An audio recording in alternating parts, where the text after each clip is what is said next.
B'Shem HaShem na'aseh v'natzliach, Shiur Torah, Bruchim Habayim. Good to see everyone. Starting a new week, Shavua Tov, Shavua Mevorach. Today's shiur is, we usually say it's all Siyata Dishmaya, but today is 100% as usual Siyata Dishmaya, but even more so than usual because all of my plans to prepare a shiur apparently were not what HaShem wanted. He wanted me to give you guys a different shiur. A shiur that He's going to put the words in my mouth as I'm speaking them. So we're both going to be learning at the same time, Be'ezrat HaShem. Not that it's very different from others, but nonetheless, today is very interesting. I thought about starting a new series today about bitachon, but it seems like we have to talk about a few other things also before that. Today's shiur, Be'ezrat HaShem, is going to be for a refuah shlema for the Rabbanit Levana Batzara. May HaKadosh Baruch Hu bless her, give her refuah shlema, refuat hanefesh, refuat haguf. Also for David ben Esriya, Doris Bajora, Batya bat Sarah, Serach bat Batya, Esther bat Tzipora, Dvora bat Mercedes, and all of Am Yisrael Be'ezrat HaShem will have refuah shlema, refuat hanefesh, refuat haguf. As a token of our appreciation to HaKadosh Baruch Hu, but also for a request from Am Yisrael to give us some strength, because we to do this is not so simple. Thank you. To do this is not so simple. We'll talk about a little bit why a little later, Be'ezrat HaShem.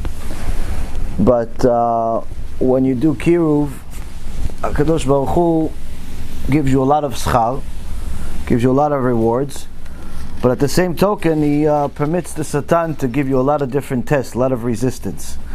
And some of those tests come in the form of health issues.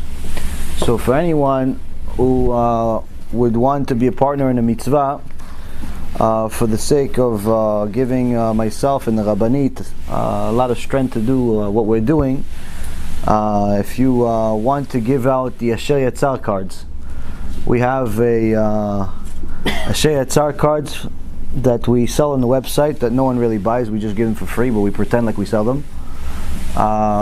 And we want to give out 5,000 more. And if more people want, we'll give even more. I'm just saying 5,000 just for the sake of throwing a number there. 5,000 Asher Yatzar cards, or if you want 10,000 Asher cards, if you want 1,000,000 Asher cards, or whatever, everything pretty much. Whatever is necessary for anyone that wants to give out, actually give them out in their communities. The Asher Yatzar cards have both Sephardi and Ashkenazi Nusach in both English and in Hebrew.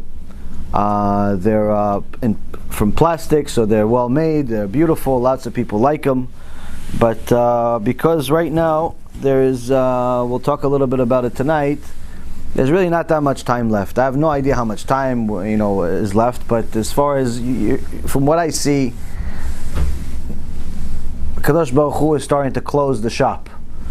And it's going to get a lot more difficult than the difficulty it's already been. So we're going to need a lot of extra strength to overcome a lot of different things. So anyone that has lives in a Jewish community of people that are actually going to use these cards, put them on the wall, as I said in the lectures in New York. To read the Asher Yatzar versus to do it from memory are worlds apart. So it's part of the reason why we made them and why we made them so nice. So for anyone who wants to give them out in their community, please contact us. You could send me an email. If you would like to donate for this cause, please do, because they obviously do cost money. If you don't have money or you don't want to donate, that's not a problem either. You're still doing me a very big favor, a very big chesed to give them out, because it's going to be in the merit of the Rabbanit for how to have refuah shlema Be'ezrat HaShem. Don't start asking me what's wrong and all of that stuff. If I wanted to tell you, I would tell you. But the point is that for anyone that wants to give these Shayatzar cards in their community, each synagogue, give them 20, 25, 30. If there's more members, you can give them more. But please don't waste them and just put the whole stack that I send you and just in one place and hope people will take them. You have to, put some care into it. Anyone that wants to give them out, please do let me know. And this specifically in the U.S., since it'll maintain the cost, the shipping overseas is very expensive. And chaval, since there's already 6 million Jews in America, there's plenty of people here that need to do the Shayatzar. Now, the example that I can give you, so you understand, some of the tests that people that do real kiruv, that help neshamot, deal with, it's not a secret for anyone that's in the world, that's in the world of kiruv. If the person doesn't see it, if everything is going smoothly, usually you have to start getting concerned, because that means that Satan doesn't care about you. Because in reality, what's happening, every time a person sins, he's creating more helpers for the Satan. And that's what the Mishnah in Avot says, that a person that makes a mitzvah makes himself a angel that's going to help him do all types of good in the world. A person that makes a sin makes himself a demon that's not going to leave him alone. It's going to influence him to make more sins. This is the reason why we continuously talk about big sins like Chilul Shabbat or Pgam HaBRIT, because these are the type of sins that are very big in the eyes of HaKadosh Baruch Hu, especially one like Pgam HaBRIT, because when a person sins, for example, if he eats non-kosher, he makes one sin, and he makes one angel that's going to, in essence, influence him to do other bad things.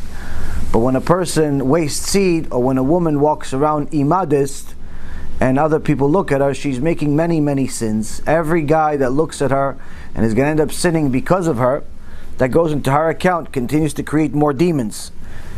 Now, the Satan doesn't have a care of whether the woman is attractive or not. So don't think that just because your friend looks like she just came out of one of these scary movies, that she's allowed to walk around immodest. The Satan doesn't care. Satan will make a 95-year-old woman attractive in the eyes of a person that's 20 years old and good looking. Why? Because that's how he works. Which means that immodesty is forbidden whether you are young, old, Jewish, non-Jewish, religious, not religious. It doesn't make a difference. You're making a lot of problems for yourself and for other people. So when a person makes these sins, they're not only making problems for other people, but they're making problems for themselves. Now comes a person that gives them a CD, or someone that sponsors a CD, or sponsors a lecture, or gives a lecture himself, and takes this person out of the Gehenom that they're building for themselves, and puts them on a path to go to GaN Eden. Now, the outcome is fantastic. Why? Because you just took somebody that was going one way to Gehenom, and now you change their route, and Be'ezrat Hashem they're going one way to GaN Eden. So it's fantastic, the outcome. But the journey there is not so fantastic. It's a little difficult, to say the least. For anyone that's done tshuva or is doing tshuva, you realize that it's not easy. Anyone is in the process of converting, the closer you get to the actual conversion date, the more mayhem you have going on in your life. I always tell this as like a disclosure to anyone that asks me to help them convert. I tell them, listen, whatever you're going through right now, just so you know, it's going to get much more difficult before you convert.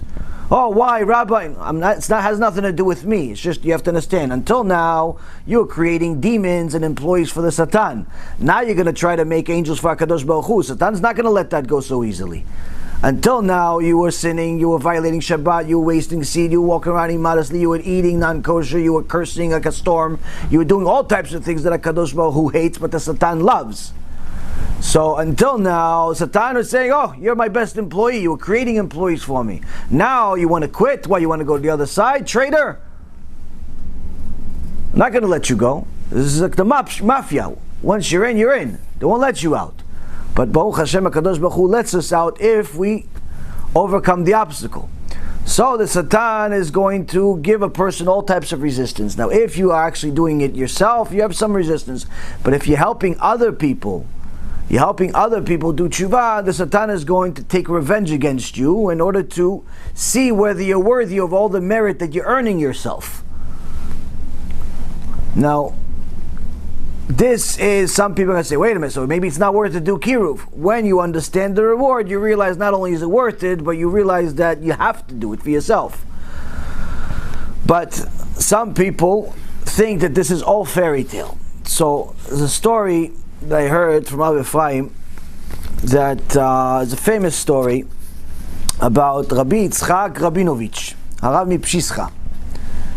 Rabbi Yitzchak Rabinovich was a extraordinary Talmid Chacham, someone that understood what's going on in Shamayim, to say the least. And he helped all types of people get closer to HaKadosh Baruch Hu in different ways. There's no one that would get rejected by this tzaddik. But there was one guy that was a special type of Rasha. Now, most Reshaim, they're not usually Reshaim on purpose. Most Reshaim are just clueless. They're ignorant people. They have never read the entire Chumash with commentary. Maybe they read a few things on the internet here and there. Maybe they got a few snippets of some parasha, especially the stuff that's that's vague and hard to understand. Maybe they heard some lectures from some Christians. Maybe they heard some lectures from some people who don't know what they're talking about. So they get a lot of mishmash in their head and they're confused. So in essence, the Satan is steering their way. The Satan is their rabbi. So most people are ignorant, and that's why they go against Hashem, because anyone that believes in Hashem and understands how much they need Hashem is not going to go against Hashem. But needless to say, many people do because they're ignorant about it. But once in a while comes a special type of Rasha. What is this special type of Rasha? This special type of Rasha is like Menashe. Menashe, before he did TeShuva, Menashe was a special type of Rasha, unlike any other. Thank you. Unlike any other. Why? Menashe believed in HaKadosh Baruch Hu. Menashe knew about HaKadosh Baruch Hu. He wasn't confused. He knew about HaKadosh Baruch Hu. Why? His father is Chizkiyahu, one of the greatest Mezakei Rabim in the history of mankind. The entire generation knew the Torah, so much so that 6-year-olds, there was no 6-year-old that didn't know the entire oral Torah by heart. Find me one guy that knows the oral Torah by heart. They knew the most difficult sugyot in the Torah of Tumah and Tahara, which is things that most people today don't even study. Needless to say, no. Purity, impurity, very complicated, sophisticated, high-level stuff. I have a friend in Yerushalayim, a tzaddik. He studies the Yerushalmi, and his focus is on Tumah and Tahara. Very, very high-level learner. Once in a while, he sends me an email, gives me his chidushim. Very high-level stuff.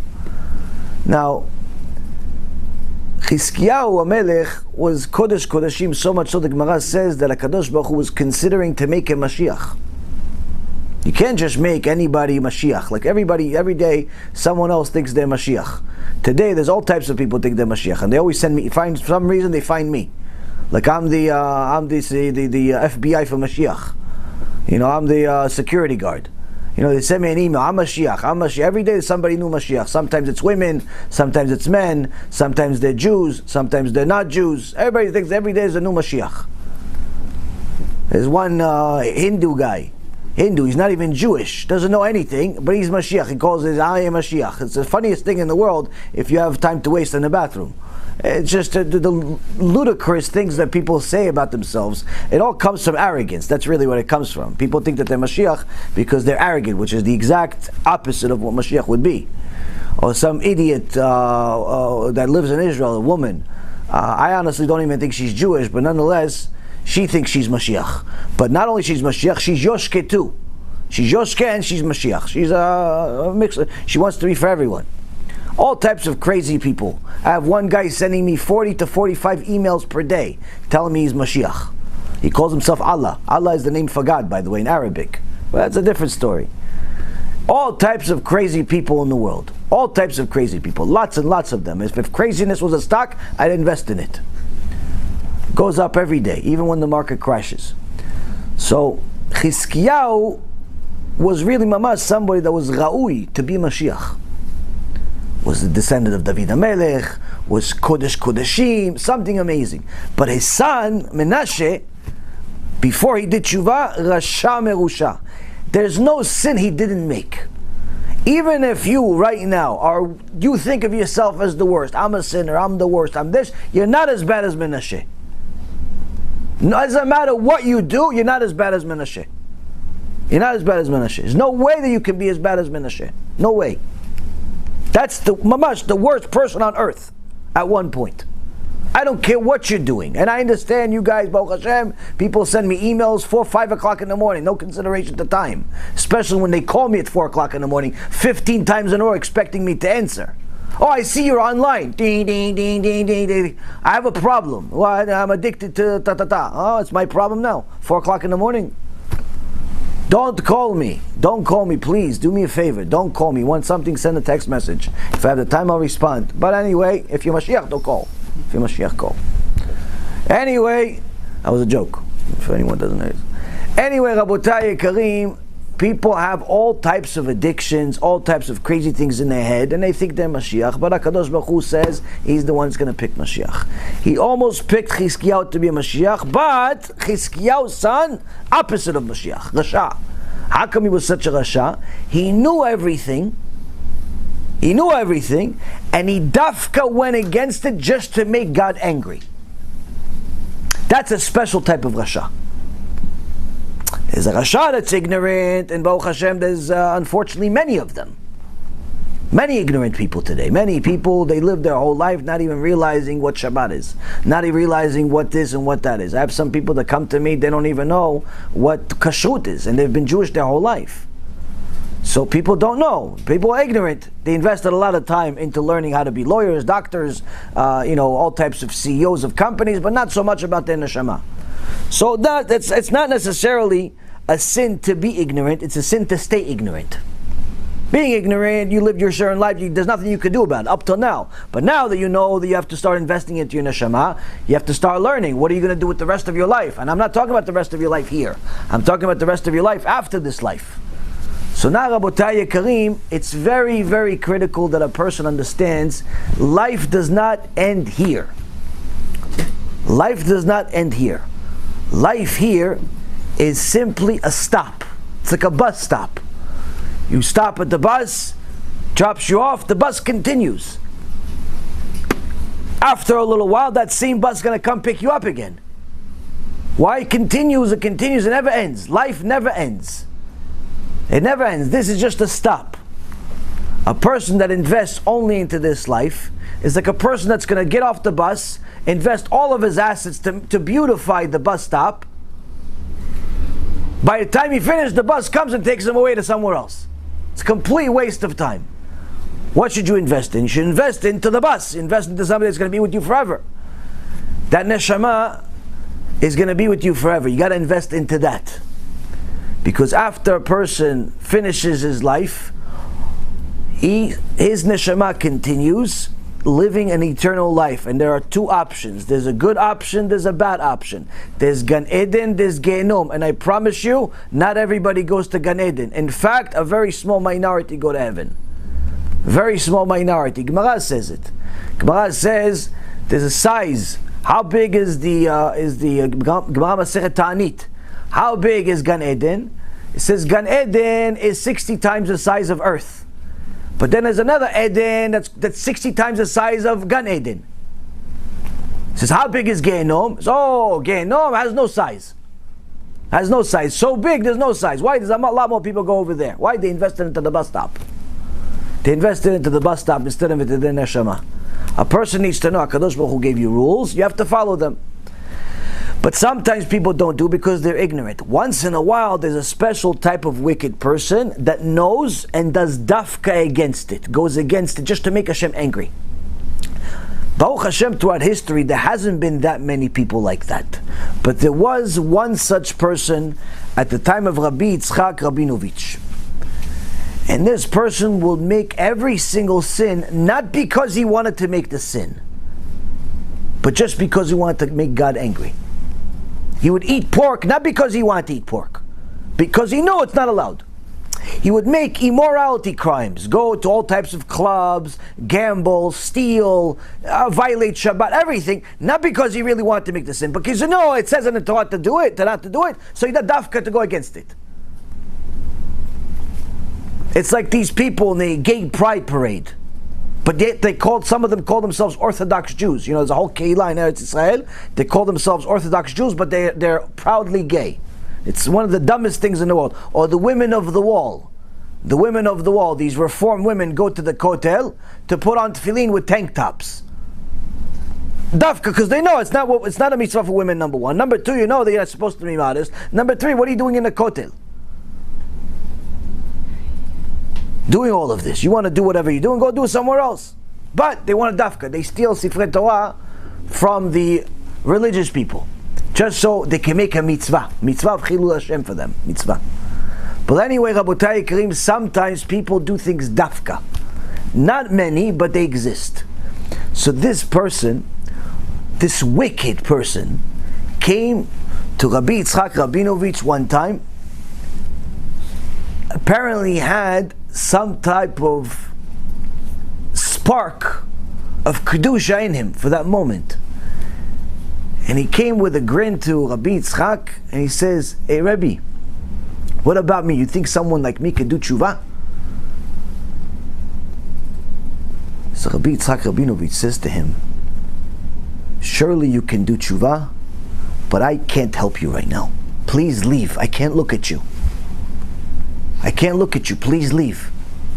The tum'ah that's coming from you, I can't handle it. Please leave." Now this is someone that's Baal Ruach HaKodesh. This is a person that's a holy person. He doesn't tell anybody to leave. This is one person tells him you have to leave. He says, but Rebbe, can I do tshuva? He goes, yeah, you can do tshuva, but you have to leave. He goes, so how am I going to do tshuva? He goes, I cannot guide you. All I can tell you is one thing. One thing you can do. What? Go do tshuva in whatever way you know how to. Whatever you know, do it. Live like that for a year. Don't make a single sin. If you can do that, then come back to me a year later. So this Rasha turns around and goes on his way, takes what the rabbi says to his heart, and lives a full year without sinning. Everything he knew, he did. Everything he knew not to do, he didn't do. Meaning, he knew you're not allowed to do light fire on Shabbat, so he light fire on Shabbat. He knew you're not allowed to go to these clubs, go to mixed dancing parties, gamble, steal, all that. So he knew he can't do it, so he didn't do it. And whatever he knew to do, light candles on Shabbat, eat kosher, that minimal stuff, he did it. For a year straight. After a year, he comes back to the rabbi, and as soon as he comes in, the rabbi stands up, impressed by this person.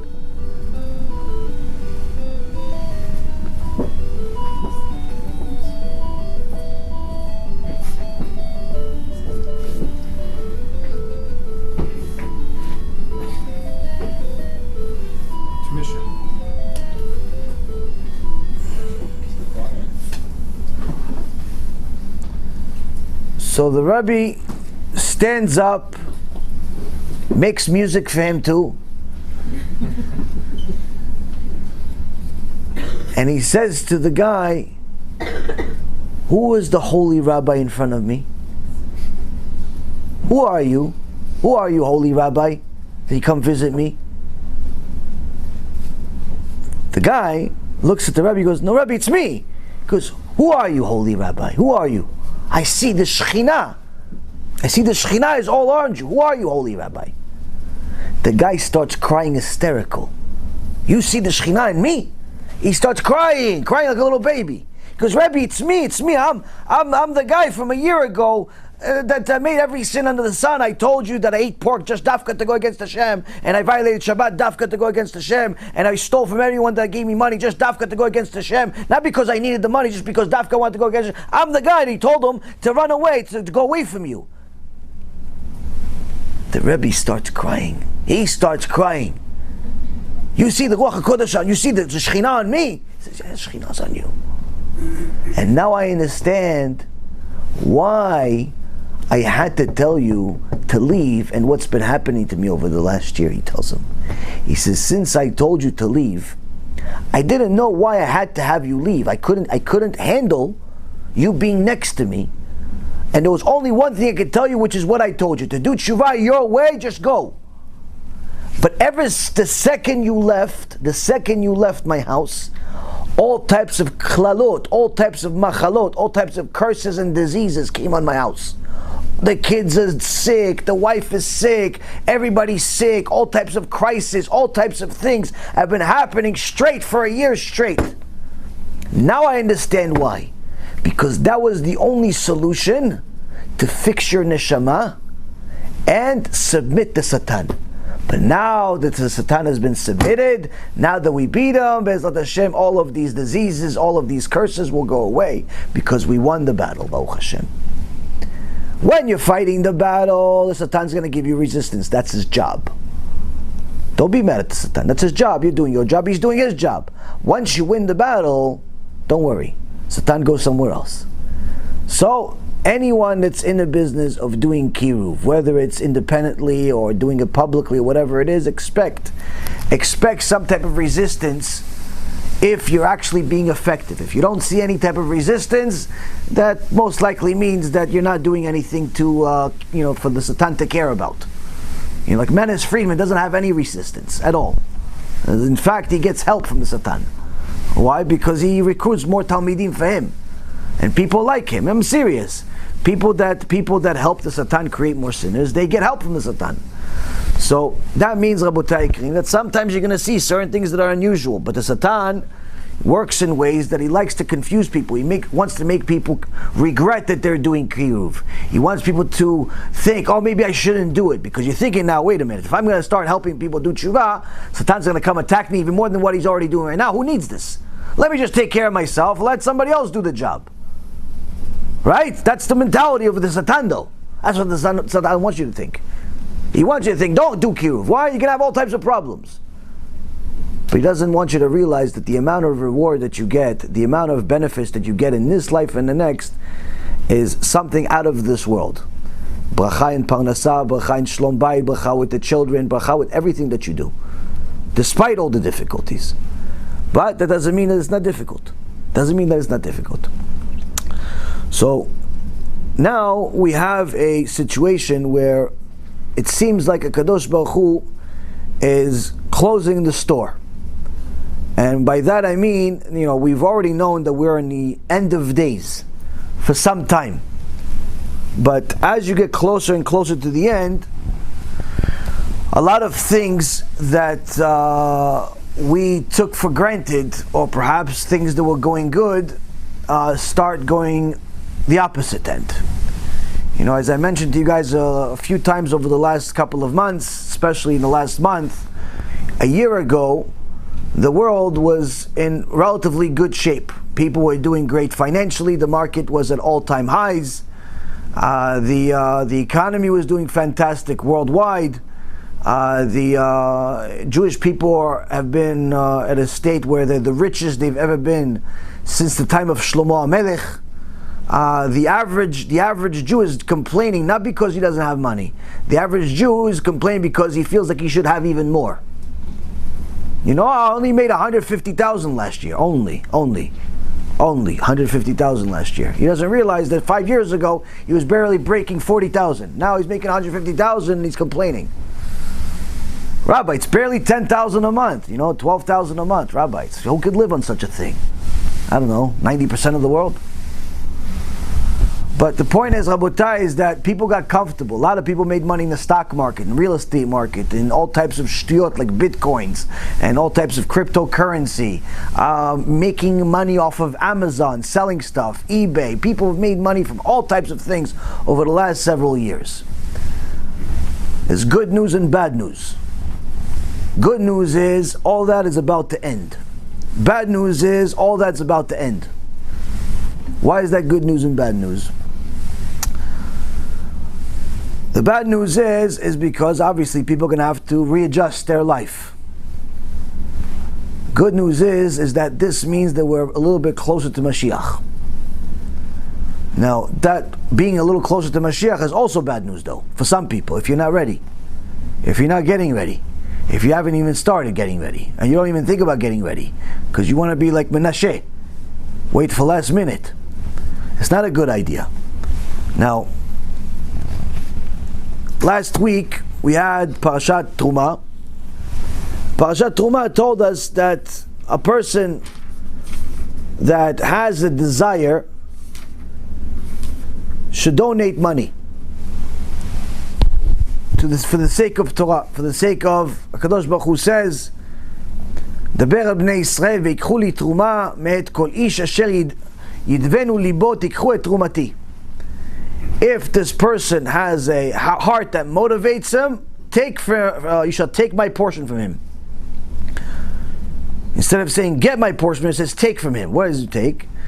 Teaches that anyone that gives tzedakah for the sake of Torah, for the sake of Am Yisrael doing TeShuva, in essence, he is taking, he's not giving. Why? Because he's taking merits. You gave money in return, you're getting merits instead. It's giving your money bracha, it's giving your marriage bracha, you're getting a lot more than what you're giving. Because the money Hashem is going to give it to the person anyway. But a lot of people have a hard time giving, especially when it requires for them to sell at the top. To sell when things are going well. So what is the Kadosh Baruch Hu? In a matter of a few days, everything changed. First you had the coronavirus. It was announced a year and a half ago by a team of scientists. Everyone ignored them. Everything we know about coronavirus today was already discovered a year and a half ago. A team of scientists from Wuhan, same place that the original virus came from, or at least believed it came from. They already said it's going to come, these bats are related, and so on and so forth. Everything we know about it. Ignored. Ignored to the point where it was too late by the time it was realized. By the time it was realized, people started dying in the streets. And no one understood what kind of impact that's going to have for a little while longer. Last week, people started realizing what kind of impact it's going to have.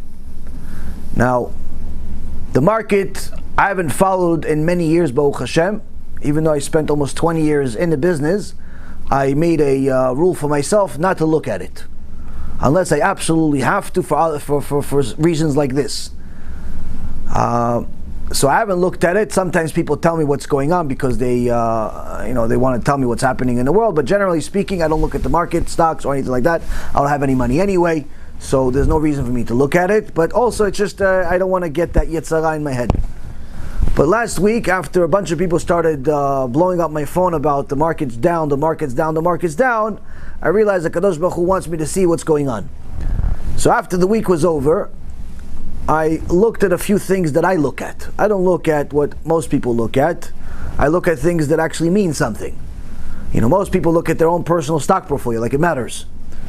I look at things that actually matter for other people, but they don't realize that it exists. So I noticed that the market dropped over 11% in a matter of 1 week. This is the worst thing that's happened in the last decade. But needless to say, it's one of the worst things that's happened in history. The last time something like this happened was in the 1980s when the market corrected itself and crashed actually over 20% in 1 day. This is not normal. The market has gone down every 7 to 10 years. The market has had a downshift, but not something so quickly. When it goes down so quickly, that shows that the whole foundation is unstable. There's something wrong. It's not supposed to do this. It's supposed to go down, no problem. Go up, go down, that's what markets do. When the market collapses, in a matter of 1 week, that means there's more to come. What happened last week is just the beginning. Even if it shows a slight rebound, the show is over. The show is over. You don't have to believe me. I'm not in the business and I'm not getting paid for this either. But I'm telling you from my experience of almost 20 years, show is over of the market. Now, most people don't realize it's over. Why? Because their broker and their advisor and their friends and their cab drivers and everybody else is telling them, no, it's going to rebound next week. No, it's going to rebound once they find a cure. No, they're going to find, it's going to realize it's going to rebound. You're going to miss out. You're going to miss out when it rebounds. And then let's say it starts rebounding, like it shows you a little rebound next week, goes up 5%, 4%. You think, see, I knew it. You're going to start putting some more money into it, and then you get collapsed completely. Now, I don't know when the collapse is going to happen. I'm not giving you a timing. I'm just telling you the show is over. But it's going to be over in such a way that people are going to curse the day they were born. And I'll tell you exactly why. The Gemara says, Masechet Sanhedrin, before Mashiach comes, everyone's going to lose money. Everyone's going to be put on the same place. You're not going to have money as your excuse anymore. Gemara Masechet Sanhedrin says there's going to be certain things that are going to happen before Mashiach comes. The entire kingdom will convert to heresy. You're going to have a government full of heretics. Right now there is an election all over, especially in Israel right now, but there's also an election all over the Jewish world. There's the World Zionist Organization. Has an election also. The last election they had 5 years ago, the vast majority of electees that got control of $1.1 billion of Jewish money were Reform heretics. There's a new election being held right now, and if the Orthodox world doesn't do some type of electing, or really if a Kadosh Baruch Hu pretty much, if Kadosh Baruch Hu decides to give the heretics full control, it's going to get much worse than what happened in the last 5 years. Because in the last 5 years, you see that the Reform started leaving their attention and focus that was in America and focusing on Israel. A lot more reformers showed up in Israel over the last 5 years. When I was a kid in Israel, there was no reform in Israel. We were only introduced to reform in America. We didn't even know what it was. First time we went to a synagogue in America, my mom told me this. She went to a synagogue, she saw there was a woman rabbi, and they're playing the piano on Shabbat. She goes, we weren't exactly religious, but we knew this was wrong. She just took me and we left. Woman rabbi playing piano on Shabbat. It was very weird. We didn't know what it was. Then we found out, a reform. What's reform? New religion? He goes, kind of. Now, over the last 5 years, this has become common ground in Israel. In the government, outside of the government, unfortunately, the women of the wall and the likes have been doing a lot of damage in Israel. Even some parts of so-called Orthodoxy have reformed themselves. Many of them have partnered with the Christians. If you notice, there are many major Jewish organizations, AIPAC, Jewish Federation, and the likes, that have a lot of business dealings with the Christian world. In fact, they protect them more than they protect their own Jews. Like if you see somebody speaking against Christianity, they don't get any funding or any invitation from those organizations. Why? You're hurting our friends, the Christians. Yeah, but your Christians are hurting your brothers by converting them. No, they're not. They're not doing it. It's not them. It's somebody else. What do you mean? It's Christians.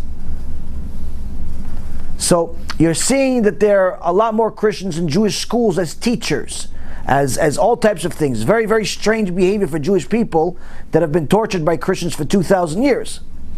Now, we've become lethargic and completely unaware of the danger from the Christian world. But that's partly because of the influence of the Reform. Because the Reform have no religion whatsoever. They just want to do dafka anything against HaShem.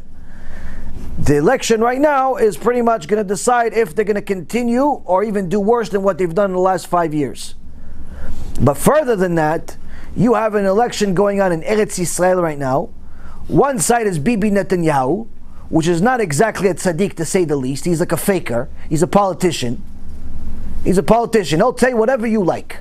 That's what he says. What do you like? I'll say it. Why? As soon as he gets the vote, he'll say whatever somebody else likes. That's what he has, the Talmud behind him, but he never read it in his life. He has a shiur Torah every week, but he doesn't even keep Shabbat. Why? Because shiur Torah is like the religious people are going to like it. So he's like a faker. Now, I would tell you, don't vote for him. Problem is, the other side is much worse. The other side is much, much worse. What are they? I saw a video a few days ago. I didn't know whether to cry, laugh, or lose my mind. The guy that's running on the other side, this guy Avigdor, Yimach Shimo v'zichro, he is repeating, he has two campaigns, one in Hebrew and one in Russian. Now, most Israelis don't speak Russian. There's about 1 million Russians in Israel, but that's out of 8 million. So most don't speak Russian and don't care to speak Russian. But he's catering to his people. Why? The campaign he has in Russian is worlds apart from the campaign he has in Hebrew. In Hebrew, he's like against Bibi for this and that, typical politician nonsense. But in Russian, Rabotai, he is repeating the lines like he's reading from the book Mein Kampf. Mein Kampf from Hitler. He's saying we should have had pogroms to destroy the religious Jews years ago. The minute that we get elected, we're going to kill all of these people, destroy all of them, kick them out of the country. He's repeating lines from Mein Kampf, and so are all of his followers. Anti-Semitism by Jews, if they're Jews, bichlal, even these people. The amount of anti-Semitism in Israel right now is challenging what was happening in Germany 70 plus years ago. All spearheaded by this clown. And this guy may be the next prime minister. Shem Yishmor V'Yatzil. Now, so you have that election. You have coronavirus. There's no cure, by the way. And there's not going to be a cure. There may be a vaccine, but there's not going to be a cure. Now, what can be is a miracle, which is what I believe is going to eventually happen. But that doesn't mean there's not going to be damage. The damage will be done. There's no doubt in my mind. How big it's going to be, I have no idea. But now we're going to get to the next idea. Now, Kadosh Baruch Hu says to the sages, the son of David, the Mashiach, will not come until the entire kingdom converts to heresy. All of the leaders are going to be heretics, meaning people like Avigdor over here, and the Woman of the Wall, and the New York Times, and CNN, and all of these Reshaim, they're going to be in control before Mashiach comes. Meaning, what's happening right now, if it doesn't work out so well, meaning if the good side doesn't win, or the lesser bad doesn't win, don't be surprised. It just means we're closer to Mashiach. Then he continues and he says,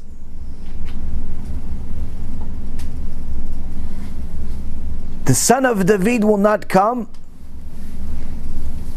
until the students of Torah have become few. People learning Torah in Beit Midrash, Kollels, are going to go down drastically. There are new laws all over the world that the world hasn't seen in almost a century. New York, California, biggest places where there are Jews, are trying to pass laws to pretty much shut down yeshivot, in so many words, because they're trying to force them to increase secular education, especially in New York, to a higher level than what they have in secular schools, in public schools. They want you to learn 7-8 hours a day of secular studies, which pretty much means you have no time to learn Torah. And any school that is relying on government funding, which is pretty much everyone except the Satmils, because they're the smartest out of all of us, they're the actual ones that actually realize government money is not money that you want. And they're self-funded, but everybody else is relying on government funding. Their whole institution is relying on government funding, which means that they either have to shut down the school or comply with the government and pretty much destroy the yeshiva, start teaching kids all types of secular studies all day if this law passes. In California, they're trying to add curriculum to schools, public schools, which is anti-Semitic. Different parts of the country are starting to have programs for little kids, including for Jewish schools, to be taught about sexual education from transvestites.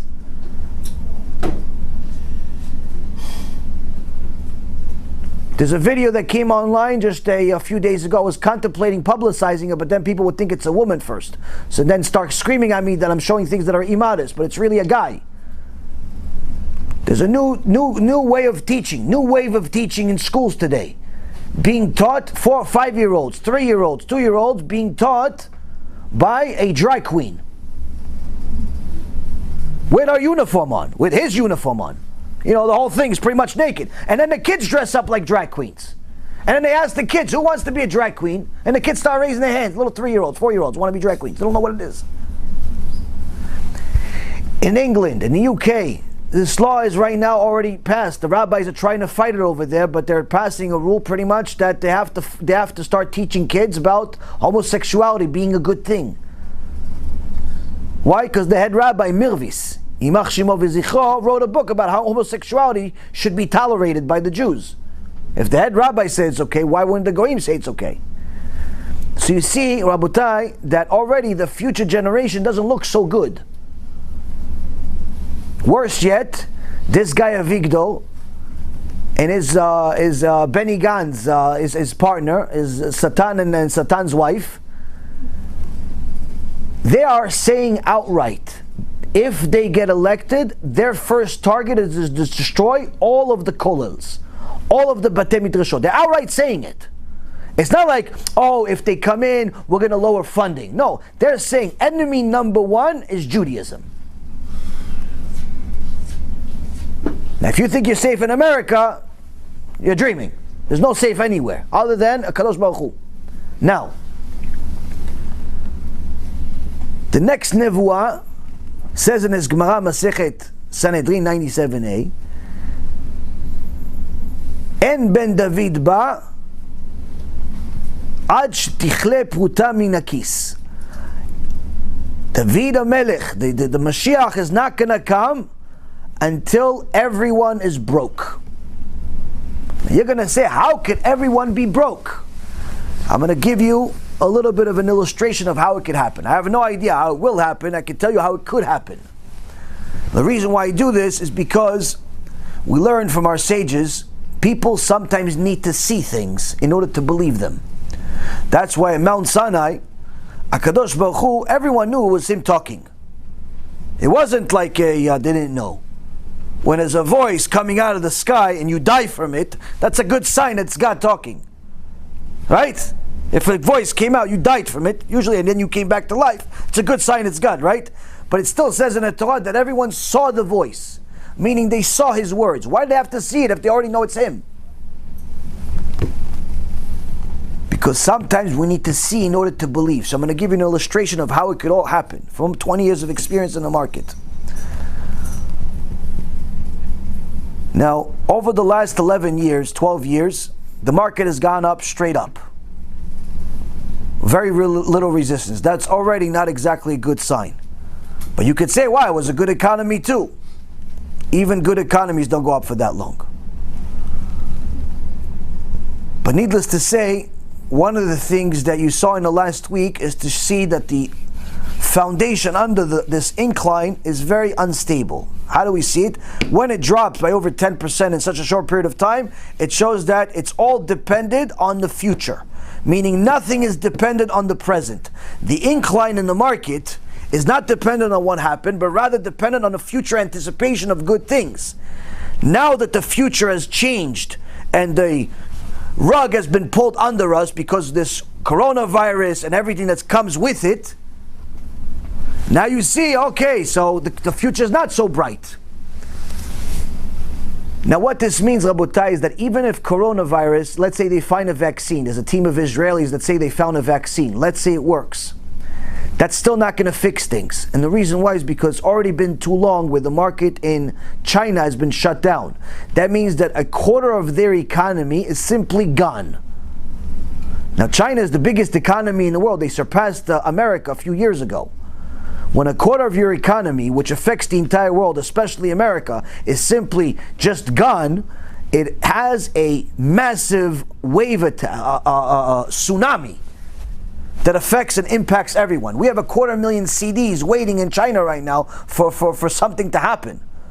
It can't be shipped right now. Why? It's Corona. Nothing comes in, nothing comes out. And even the stuff that comes out, it's on a long, long line of waiting list. You need a miracle. The borders are closed everywhere. You can't travel in, you can't travel out. El Al, the Israeli airline, announced last week, if they don't get $200 million from the Israeli government in the next 2 weeks, they're going bankrupt. Now, if an airline in America said, I want to go bankrupt, America would say, go bankrupt, what do we care? We have a bunch of other ones that will replace you. You don't have this thing in Israel. Now that probably means they're going to get the money from the government. There's a problem though, there's no government. Bibi Netanyahu can't write him a check for $200 million. No one can write him a check for $200 million right now. Why? There's no government, so you have a lot of problems right now. That's similar things are happening all over the world. There's a potential revolution happening between the Muslims and the Hindus in India. There's a potential revolution happening in Africa. There's lots of things happening in Europe. There's lots of things happening in America, as you realize from the elections coming up. But right now, this economic issue is the worst thing that could hit this time. And the reason why is because you have a quarter of the economy is simply gone. So that means that even if they find a cure, Be'ezrat Hashem, tomorrow, you still have to have the tsunami already started, which means it's going to impact the rest of the year whether you like it or not. There's going to be 3-4 months missing that everyone depended on based on all of their projections for this year. They're now gone. You can't get them back. It's like spilled water. You can't gather it back, put it back in the cup. It's gone. So whatever projections companies had for earnings and for hiring, firing, growth, and so on that they had projected for this year, everyone has to recalculate their numbers. That's what the market was trying to price last week. That's why it went down so much. Problem is, they're not going to find a cure tomorrow. And even if they found a cure, it's going to take months to produce it in massive scale, which means that you're talking about months of time, even if they found a cure. But the market hasn't priced all of this in yet. And when it does, HaShem yishmor v'yatzil anyone that has a penny in the market. And the reason is this. The market is very different today than it was in 1998, before the crash of the dot-coms. The market is even different than it was when I left it, even though it's only 6-7 years ago. What changed? The amount of leverage has increased an extraordinary amount, meaning the amount of money that people borrow against their own money has increased to historic highs. That's the first thing that I checked last week. There's something called margin, which means you have money invested in an account, but you want to buy more than the money that you bought, that you have. You have, let's say, $1 million worth of money in there, but you want to buy $2 million worth of stock. So that means you have $1 million of your money, and you have $2 million worth of stocks. So you have $1 million worth of borrowed money. Now, margin is a normal thing to do, but the problem is if people overuse it. If the market goes up, everything looks good. Your portfolio increases more than it would normally. If you increase 10% with $1 million, you increase your account by $100,000. If you increase 10% with $2 million worth of stock, that means your account increased $200,000, which is really 20% because you don't really have $2 million. Problem is that if it goes down that way, it goes down much faster. So when you went down with $1 million, 10%, and it was only $1 million, you lost $100,000. But if you lost 10% on $2 million, that's $200,000 off the million. Now you lost 20% of your account. Now here's the problem, Rabotai. Right now, the margin rates that we have in the market is at all-time highs. Historic highs. We're almost at $4 trillion, which is double what it was before the dot-com crisis and almost double what it was before the 2008 crisis. Meaning the 2008 crisis where the markets dropped 70% is a puppy next to the market we have right now. Now what does that mean? That means that if things start going down fast, people are going to get margin calls faster because the accounts will go down faster. And what happens when you get a margin call, if you don't come up with money, you have to sell right away. No, like, oh, sell in 2 weeks, we'll see what happens. You have to sell instantly. You have 24 hours. In some cases, they don't even give you that much, depending on how fast the market goes down and how much risk the bank is taking. and how much the risk the bank is willing to take on your account. That means that once you get margin calls because the market dropped 15, 20%, you have to sell. What does selling do? Make the market drop even more. Now, worse yet, there's something called ETFs. ETFs are exchange traded funds. This is little vehicles that people have invested their money into in order to not watch individual stocks. Well, you could just buy an index of people, a list of stocks, without caring what each and every one of them is doing. So that's what most people have put their money into, trillions and trillions of dollars over the last 10 years or so, 15 years or so, replacing mutual funds that were very popular in the 1990s. Why? Because these ETFs are much more liquid. You can buy and sell them intraday. What's the problem? The problem is the ETFs don't care who you are. If the market goes down, their algorithm forces them to sell immediately, which means capitulates the whole market, makes it sell even faster, go down even faster. ETFs have never been bigger than they are right now. Worse yet, many people are going to find out something I wrote about 12 years ago to be true, but it's going to be too late for them. What is it? It's a regulatory loophole. A regulatory loophole that allows people to have Ponzi schemes with the ease of a button. And they're going to find out that probably no less than 25 to 30% of money being managed today is already stolen before the market crashed. You just don't realize it because the market's going up and people keep sending money, so the Ponzi scheme keeps getting fed. One of these Ponzi schemes usually exposed, either because the guy is stupid and made a mistake, so someone caught onto it, and there's new ones being exposed every day, or on a massive scale when people want their money back. When do they want their money back? When the market drops. What is this loophole?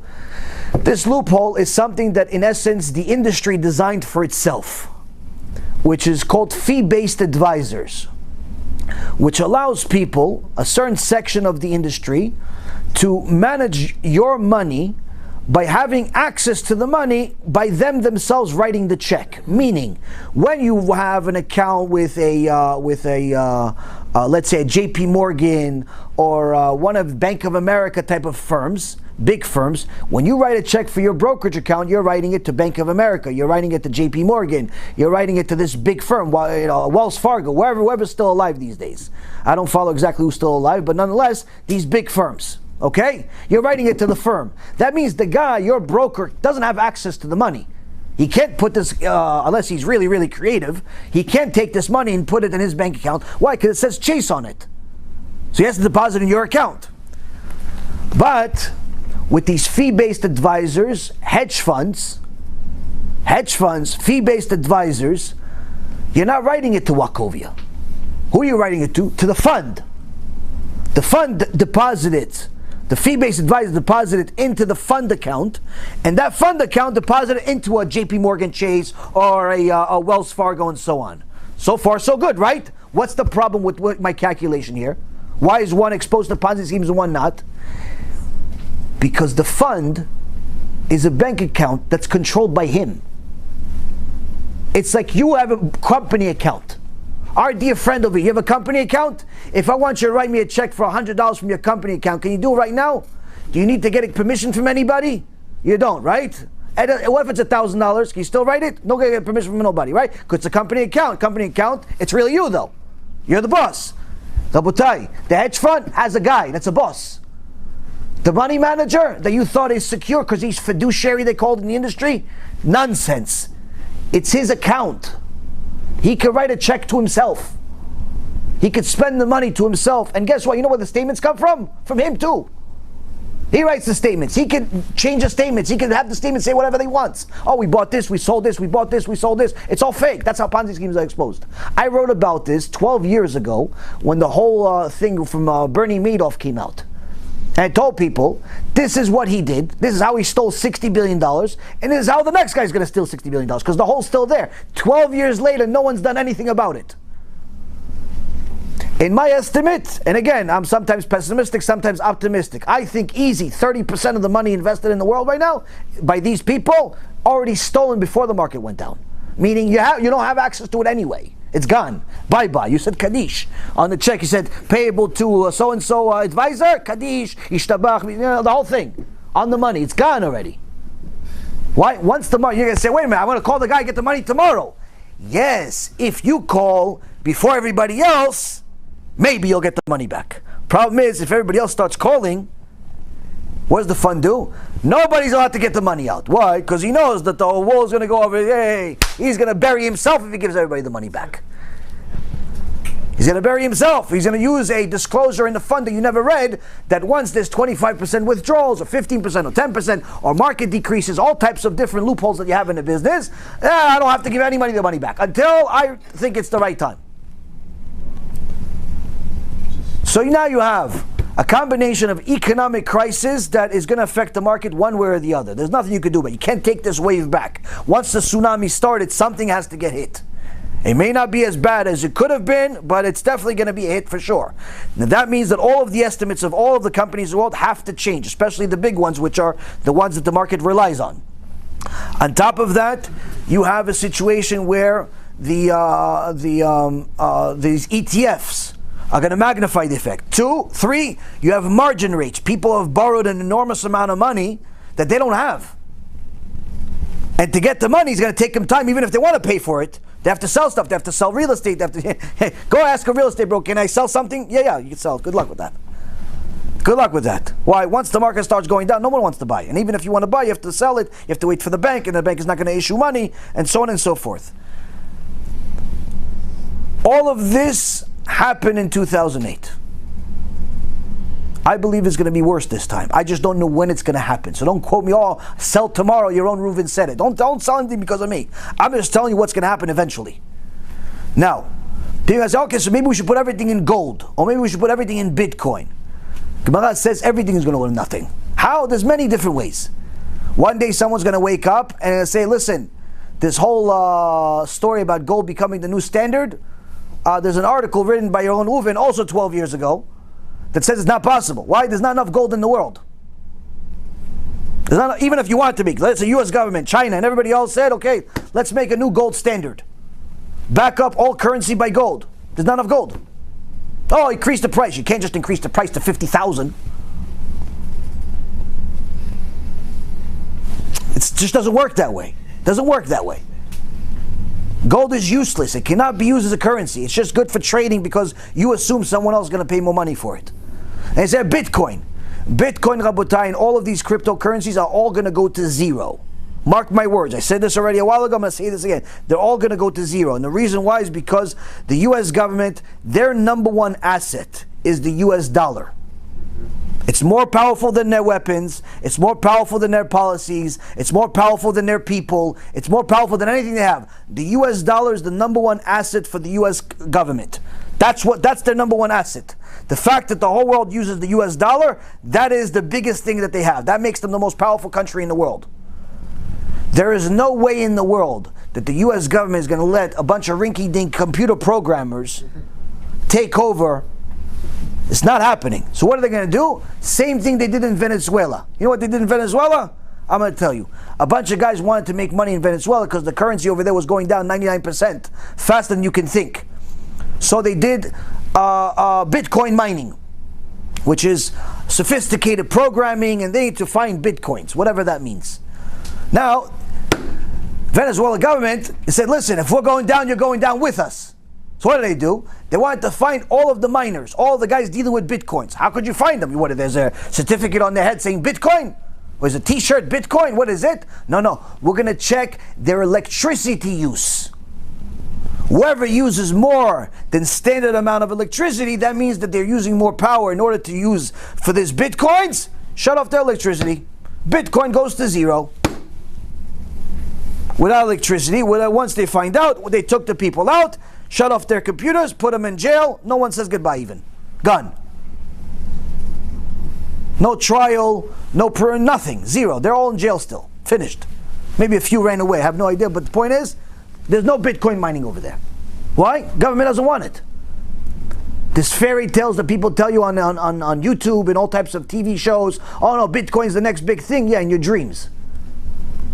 You'll create another world war before that happens. So you have the financial world is in a situation where there's nothing that's going to be stable. Nothing.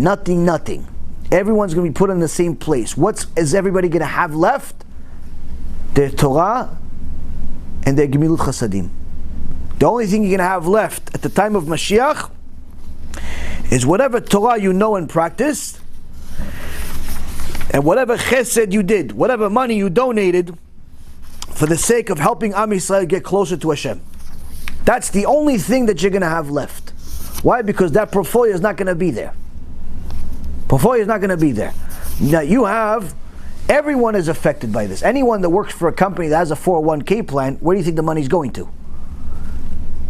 You work for UPS, you work for Amazon, you work for Pepsi, Cola, you work for all these companies, you have a 401k. They're all investing in these things that I just mentioned, ETFs and the likes. And it's not necessarily going to be safe. Oh no, what if I put it in bonds? What do you think, bonds are not related? Oh, what if I just put it in cash? What do you think, cash is not going to be related? In 2008, something that no one ever thought was going to happen happened. Banks started shutting down by the dozens. They didn't have the cash that they relied on, because they use a certain type of formula to allow them to lend more money than they have.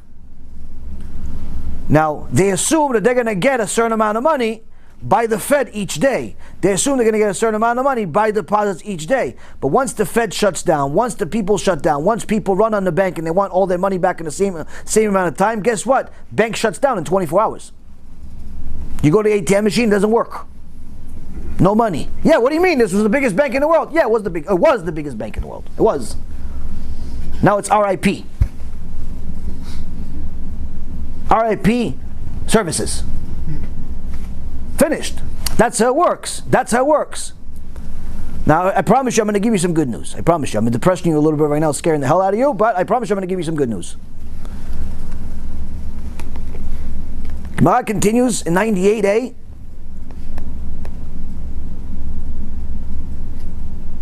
That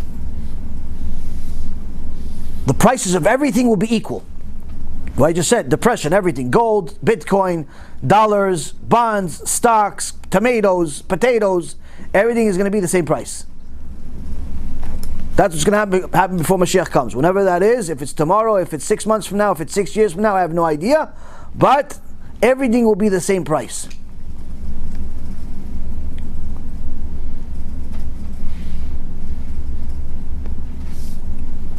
Now, there's also going to be some other interesting things. All the fakers, all the fake rabbis that have been lying to the people by telling them that there's no judgment, everyone's righteous.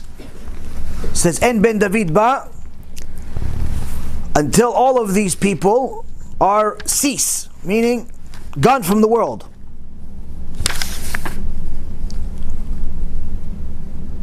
All of those people that are gaser ruach, these gay pride types of people that have the gay pride parades in Yerushalayim, in Tel Aviv, and so on, in New York, also says those people will also be wiped out from the world. But there's going to be a lot of them beforehand, meaning it's going to go up very, very high, like Haman. Haman got to the highest he ever got to before HaKadosh Baruch Hu put him to nothing. Same thing with Paro. Paro got to the highest before Hashem took everything from him. So Hashem builds like the market. Went up, before HaKadosh Baruch Hu breaks everything. The exact opposite is how it works for Am Yisrael. So who is going to be okay? Who is going to be okay? There is a Gemara says, Rav says, Af talmidei chachamim, shekatuv bahem shalom dichtiv, shalom rav lo avet toratecha. Shalom mipnei tsar. Who is going to be protected from all of this nightmare that I'm portraying for you guys that could literally happen in a week? Who?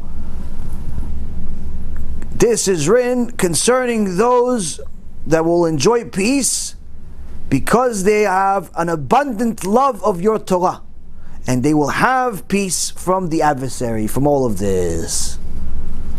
Now, what does it mean you love Torah? It means you love Torah. It means you are using your time to learn it, using your effort to fulfill it, and using your money to invest in it.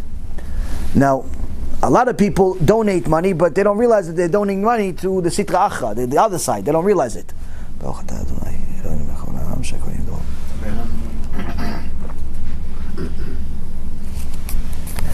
Just today I got an email from a woman that she showed me an email exchange with some wicked person that was defending Friedman, and she was donating to him.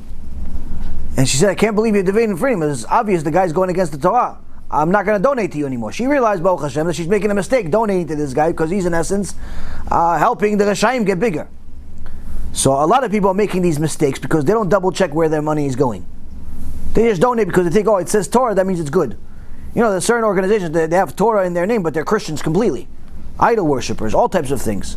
So a person needs to know, you cannot just claim ignorance. Hashem does not reward anybody for ignorance. Now, all of this, why is all of this happening? The Midrash Me'am Loez in Parashat Bechukotai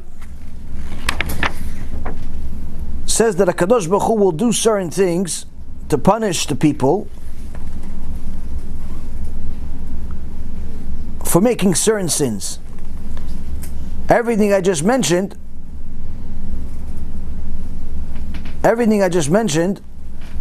is just part of it.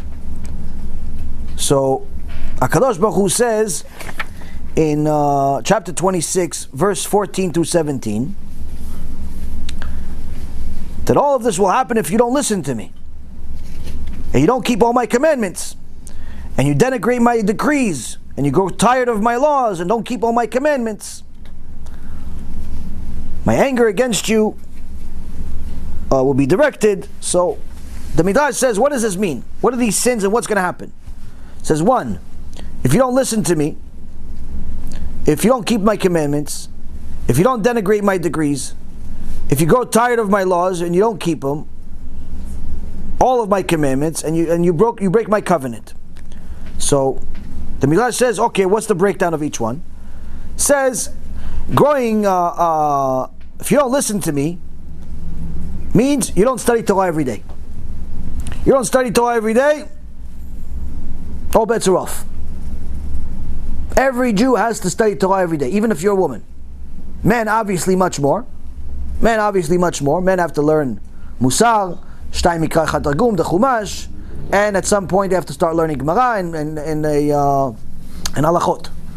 Women, on the other hand, have to learn Halachot that are relevant to them as far as modesty, as far as Shabbat and Tarat Mishpacha and so on.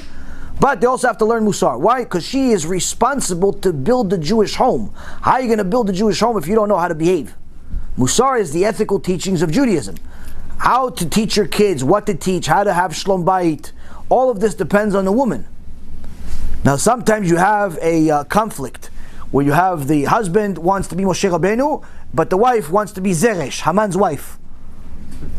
Or vice versa. She wants to be Sarah Imenu, but he wants to be Haman. There's a difference. There's a difference of ideology. She wants to live this world, he wants to live the next world, or vice versa. Now this means that you have a miscommunication in a relationship. You have to work on this. You have to start learning together, not just continue learning by yourself and grow by yourself. Why? Because if you continue growing apart, eventually it's going to be a explosion in the house, a divorce, or worse. So you have to sometimes slow down in order to pick somebody else up. But every person must learn Torah. That's the first thing that HaKadosh Baruch Hu says. When he says, don't keep my commandments, that's meant literally.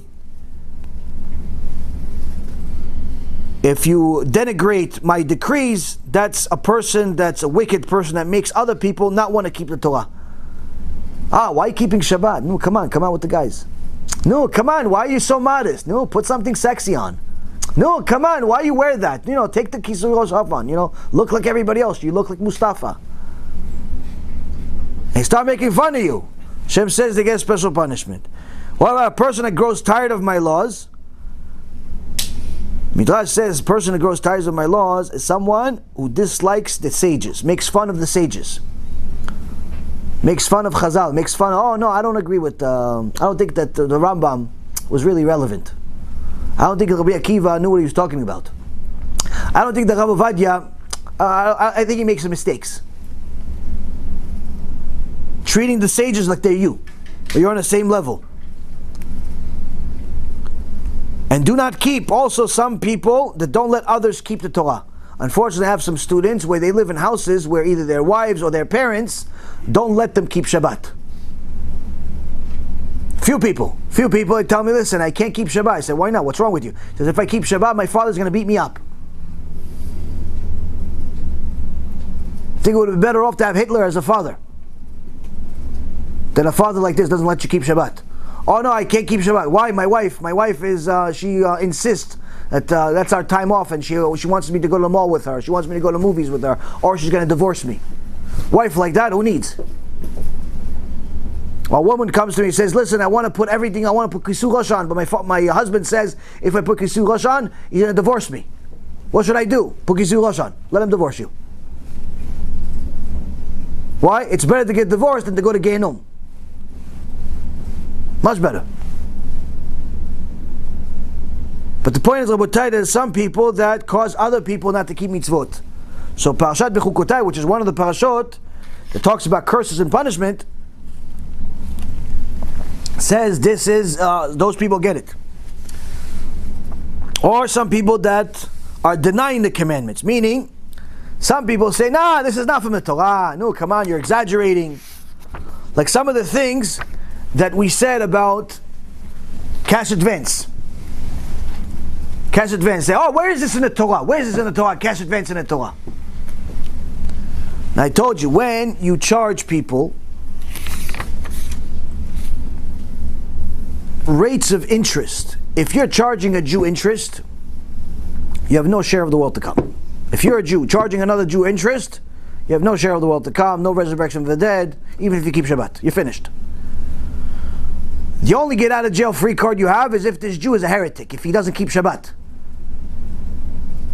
If he doesn't keep Shabbat, you're allowed to charge him interest, but generally speaking, we don't do that because in case he does TeShuva, what do you do then? You have to return the money. So you have a very serious problem. If you're in the lending business, don't deal with Jews at all. But what, you can start adding to your application, are you Jewish? The government will shut you down in 24 hours. You can't do that. Can't do that. Can't say, are you Jewish on the applications. You don't know who your customers are. There's many people that have non-Jewish names that are Jewish. I have quite a few people that are 100% Jewish, but they have the opposite. I have one guy called Chris. His name is Chris. Another guy named Matthew. Well, a few guys named Paul. And quite a few named John. I'm just waiting for Jesus to show up being Jewish. I'm sure it exists. But that's the reality. There's plenty of Jews that don't have Jewish names.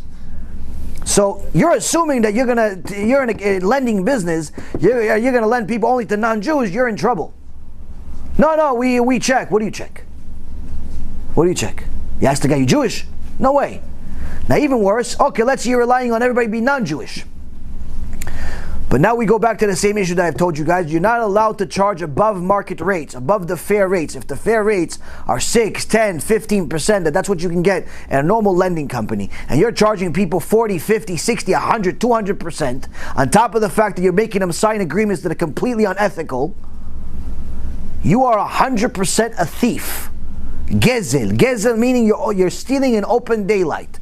Now, the Rambam writes about Gezel. Gezel is a horrible thing, meaning stealing from people is a horrible thing, much worse than other sins. Much worse than other sins, because it's much more difficult to do tshuva for it. If you violated Shabbat, you say, I'm sorry to HaKadosh Baruch Hu, start keeping Shabbat, you're good. Right? If you ate non-kosher, say, I'm sorry, Kadosh Baruch Hu, stop eating non-kosher, eat kosher only, it's finished. Other things you can fix. Even Pgam HaBRIT, which is a very expensive crime to do tshuva for, because first you have to stop. On top of it, you have to make sure that you know about the subject, you don't go back to it. On top of it, you have to make sure that you fix whatever you did by doing tikkunim, either by fasting or by giving money, most likely giving money, and also doing kiruv. So it's expensive, but it's not impossible. With gezel though, with stealing, the Rambam says it's very hard to do tshuva for it. Why? You have to give the money back.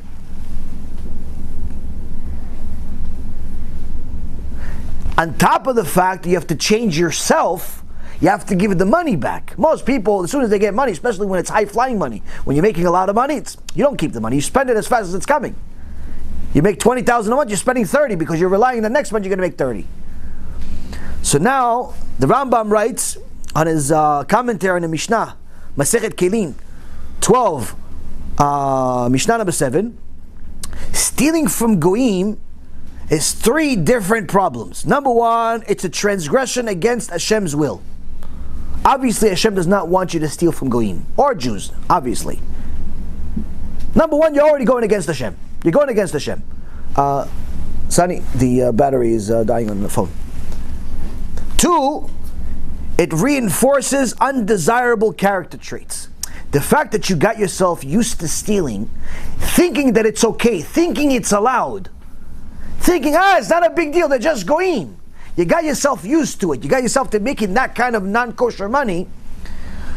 That reinforces bad character traits of arrogance, of lack of ethics, and all types of bad things. You'll see the guys that are in the business, even if they're wearing a shtreimel and they have a beard longer than mine, their traits, their character traits usually are in line with the business.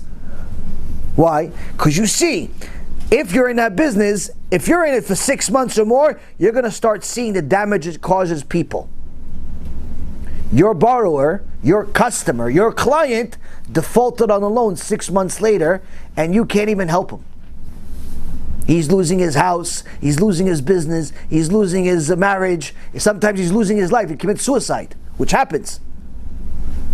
Which is one of the other things that's going to be exposed in this economic downturn. All of these cash advance business, lending businesses, they're all going to explode, a massive explosion, and that's going to be one of the ways that the Goyim are going to peg it against the Jews. Because there's an exorbitant amount of Jews in that business, unfortunately.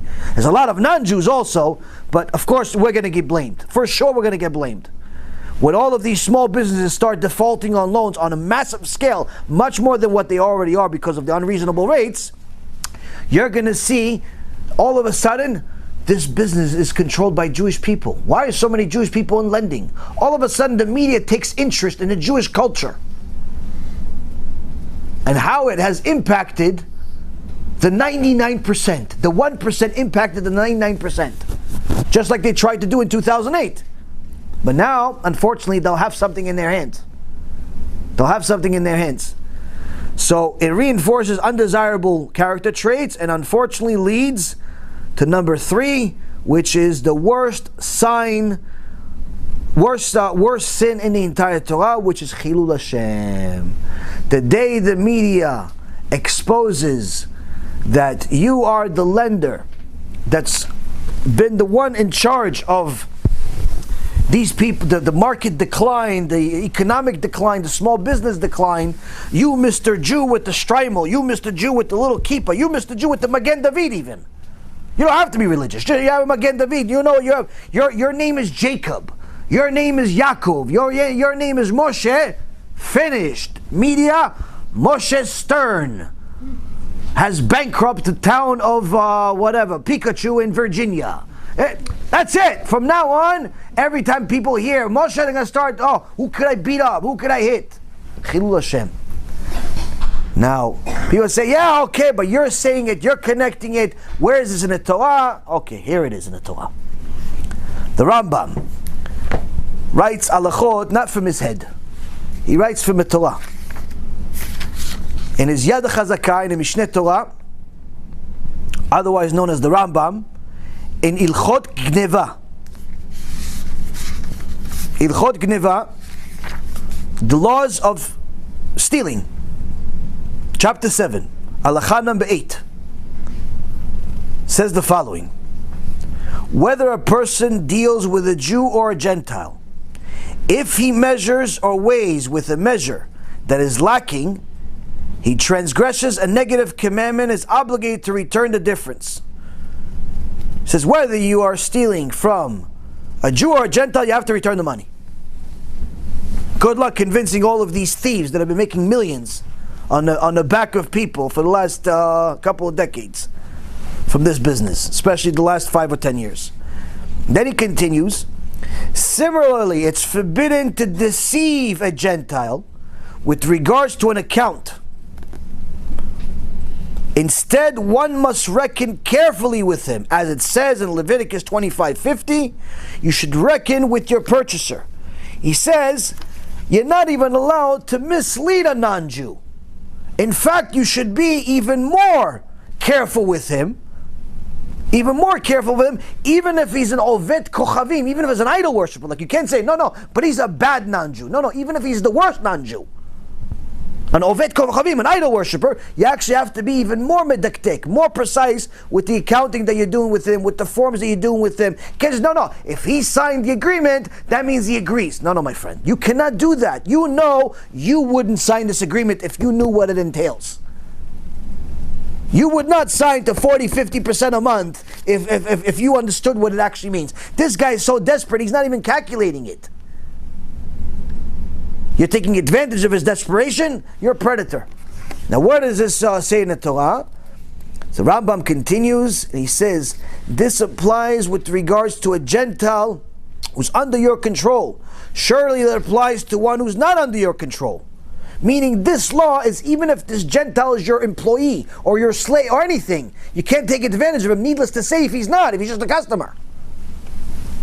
A person who performs such deceit is included among those about whom it says in Deuteronomy 25:16, they are an abomination unto God, all who do these things, all who act crookedly.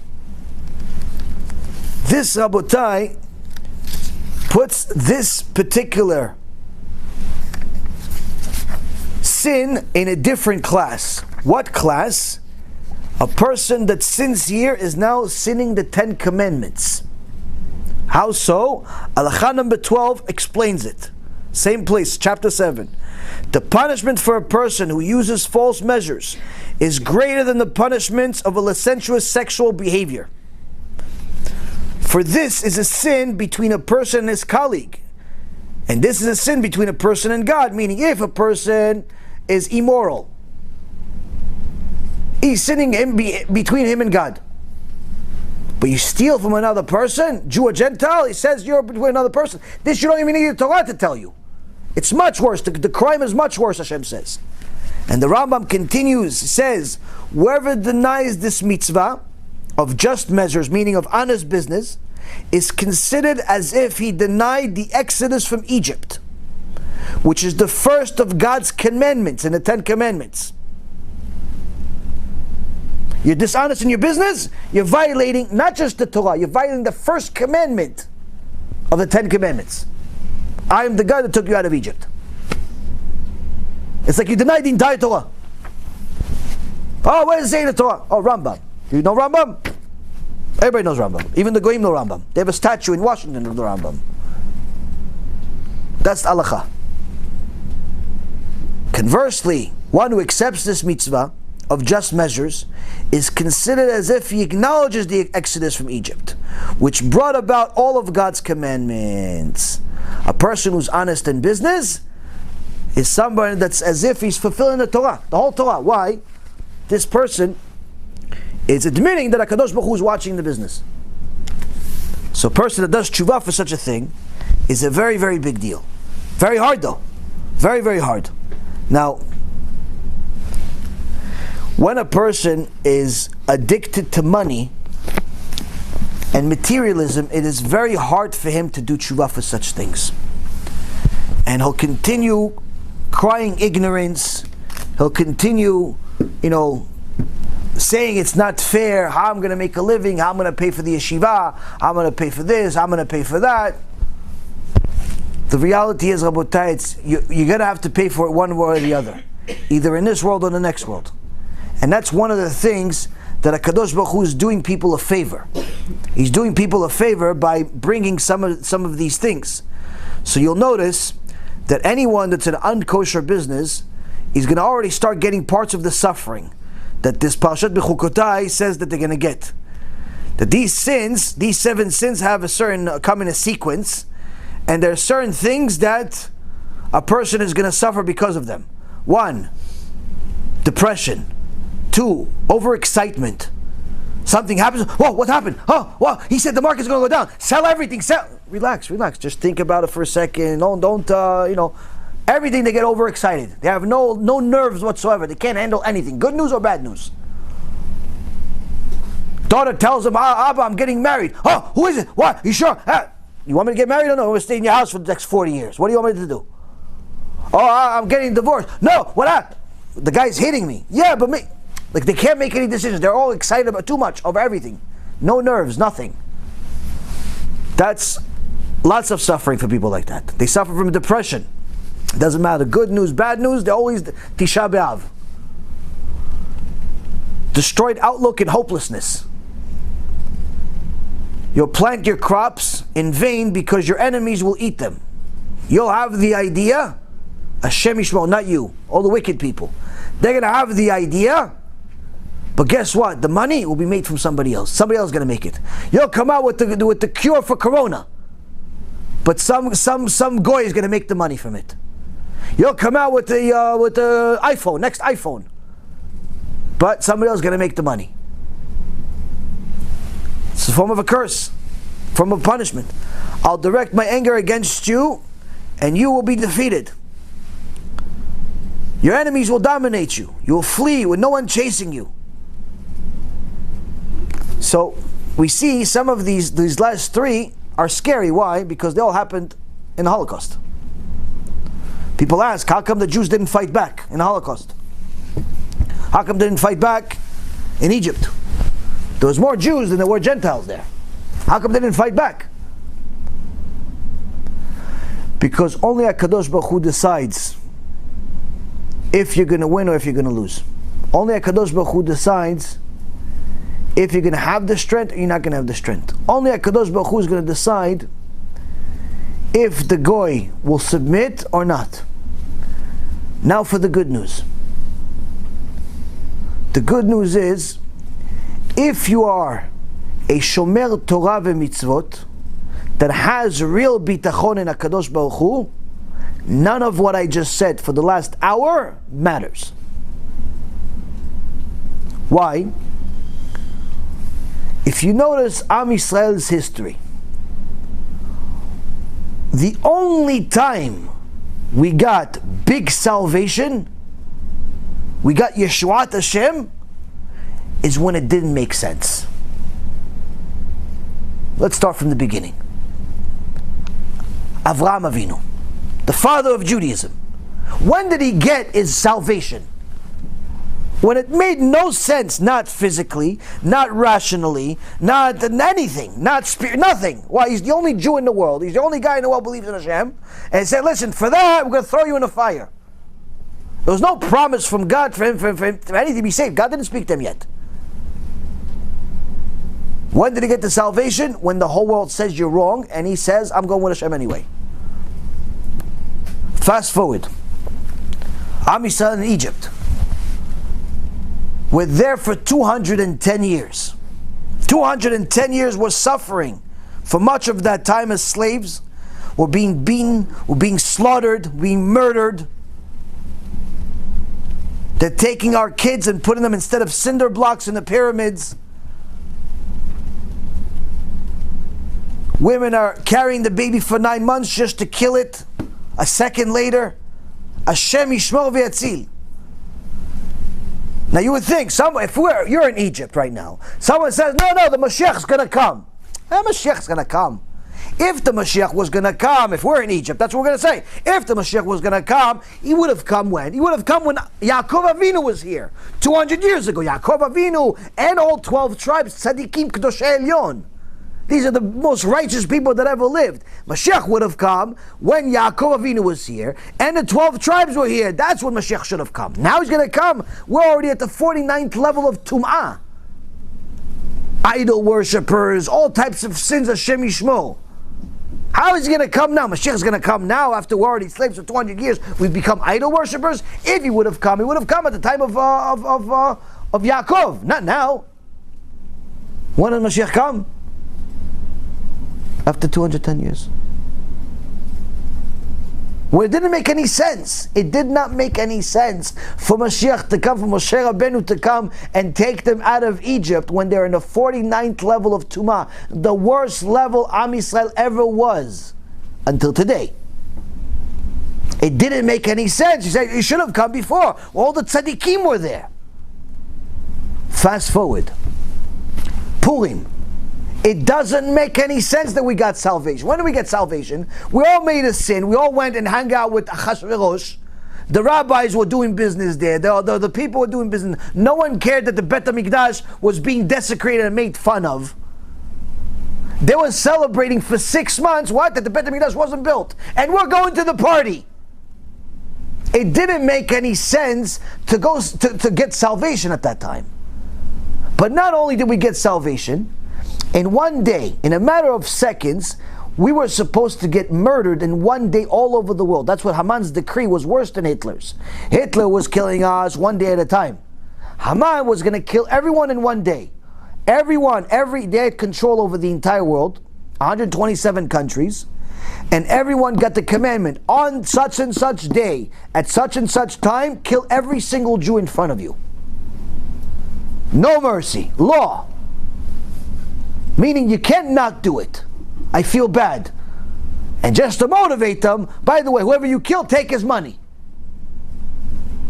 They start looking at Jews like their lunch money.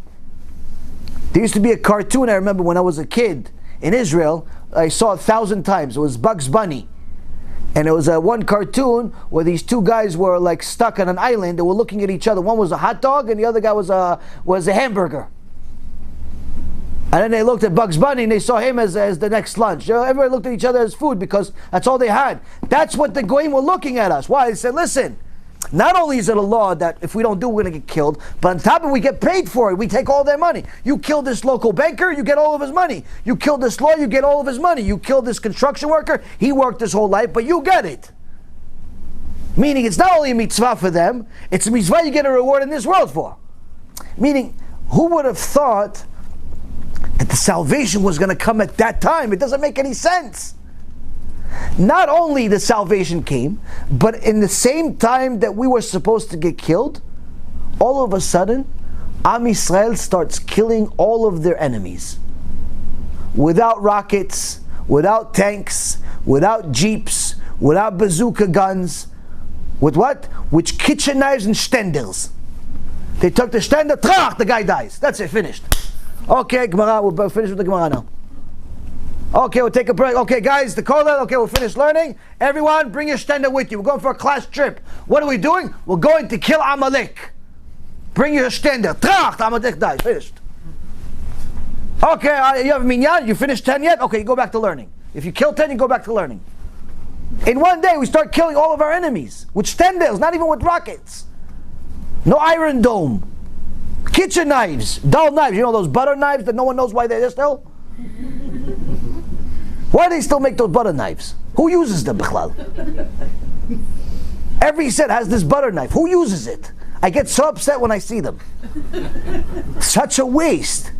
It doesn't cut. It doesn't do anything. And who eats that much butter anyway? They need so many butter knives. But that's how we killed the Goyim. I guess maybe that's what Hashem is preparing us for. Carry your butter knives. That's going to be your mitzvah, Timchot Amalek. Your butter knife is going to be, not the Iron Dome, not the bazookas, not coronavirus, nothing. It's going to be the butter knives. Chidush, this is a nevuah, prophecy. Yaron Reuven's prophecy, butter knife is going to be the weapon of the future. Somewhere it has to be used for something. It was used at the time of Haman, it's going to be used again. It says it's whatever happened in Egypt, really, not at the time of Haman, but anyway. Well, chidush. Butter knives. Comes with every set. Every house has 5,000 of them. No one knows what to do with them.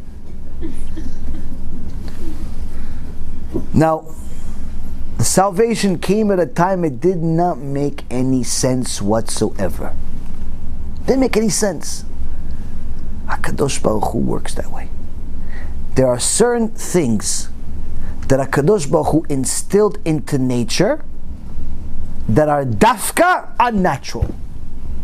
Certain things that he did, that he put into nature, that are dafka against nature. Just to show you, he is nature. He is above nature.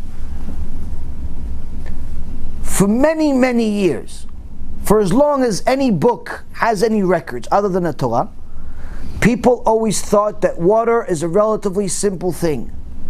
If the thing shut off, by the way, if it goes down a certain degree, it freezes.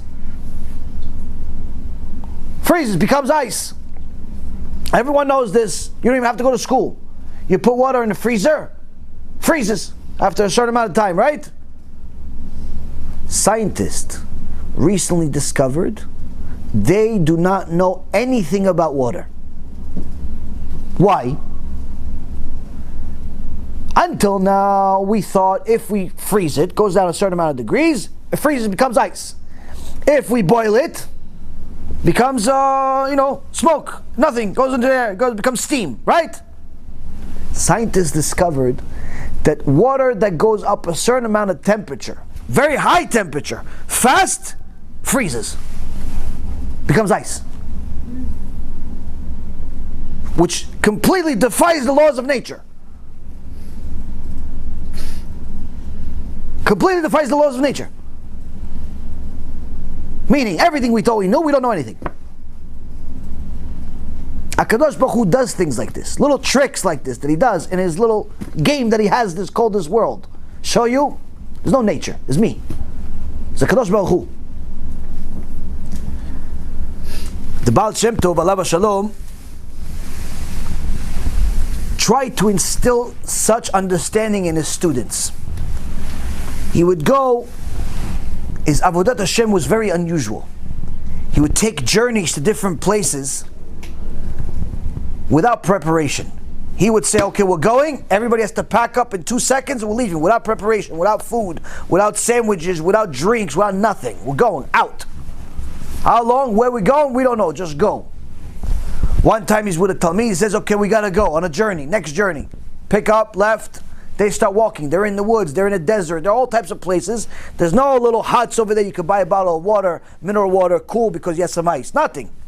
So the Talmid that's with him starts getting thirsty. He says, Rabbi, I'm thirsty. Keep walking, keep walking. Rabbi, I'm thirsty. Keep walking, let's keep going. Got to the point where the guy couldn't talk. He goes, Rabbi, I'm really, really thirsty. I can't even have a conversation. I'm so thirsty, I need to drink something. The Baal Shem Tov looks at him. Let me ask you something. Do you believe that when God created the world in 6 days, stopped on the 7th, this creation, you believe in it? Yes. Now do you believe that HaKadosh Baruch Hu, that HaShem, when he created the world, he took everything into account? Yes, 100%, Rabbi. Do you think that he also took into account the 5,400 years later, there's going to be a Jew that's going to be in the woods trying to go serve Hashem by reaching other Jews in lost places. And that Jew is going to be thirsty, but there's not going to be water anywhere. Do you think HaKadosh Baruch Hu took that into account? He said, yes. You think HaKadosh Baruch Hu is going to let him stay thirsty? He says, no. Okay, keep walking. Not 5 minutes passed, they see some goy with a whole caravan full of water. Hey, stop. What are you doing here? The goy is frustrated as can be. He's like, why, what's wrong? Listen, my boss went crazy today. I have no idea. My job, I built stuff. My boss today decided, listen, today you're going to take all this water and just go around the park all day. Go in the woods. Maybe somebody needs water.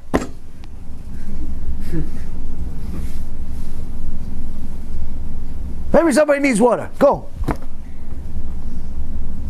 Got the water. Why? Baal Shem Tov says, look, if you didn't believe it, you stay thirsty. But the minute you said that you believe that HaKadosh Baruch Hu took everything into account, including the fact that you're thirsty 5,000 years after he created the whole world, meaning he took everything, that means you believed in the Achdut of Hashem, you believed in everything of Hashem, and there's nothing else but Him. And a boteach be'Hashem, chesed yosef avenu. Someone who has confidence in Hashem, has bitachon in Hashem, only kindness will surround him. HaKadosh Baruch Hu changed the world just for you. He made some goy go crazy and decide to take his construction worker and make him a water boy in the middle of nowhere. Just for you. He changed just because of that. The Gaon Mivilna says, that verse that David HaMelech says that someone has confidence in Hashem, only kindness will surround him. He says, pay attention to the fact that it says someone that trusts in Hashem. It doesn't say a righteous person that trusts in Hashem. It says anyone that has real bitachon in Hashem, anyone, even if you're not 100% righteous. That's already enough of a reason for Hashem to give you kindness. Now,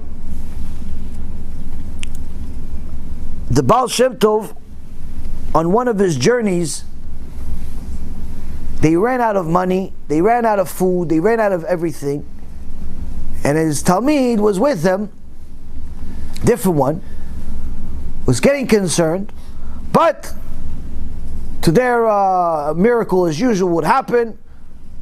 Some rich guy sees them, identifies the Baal Shem Tov, says, Kvod Harav, please stay with me, I'll host you, everything you need we'll take care of. So they get hosted, and this host was very generous, gave him a gold coin. Now in those days, a gold coin was very, very valuable. It's enough money for, a year or two. It's a ton of money. The Talmid of the Baal Shem Tov was so excited that he got this gold coin, he almost said Alel on it. He almost said a special blessing on this. Oh, we're not going to have to worry about money. Anywhere we go, we can buy stuff. Baruch Hashem, our journey is paid for. The Baal Shem Tov noticed how much this Talmid was happy over this coin. He told him, listen, get the Gabai of the local Keilah here to come. He gets the Gabai, gives the Gabai the gold coin. He says, listen, this gold coin, divide it into 12. The first half, give it to poor people, orphans, and people that are in need. The other half, give it to people that learn Torah.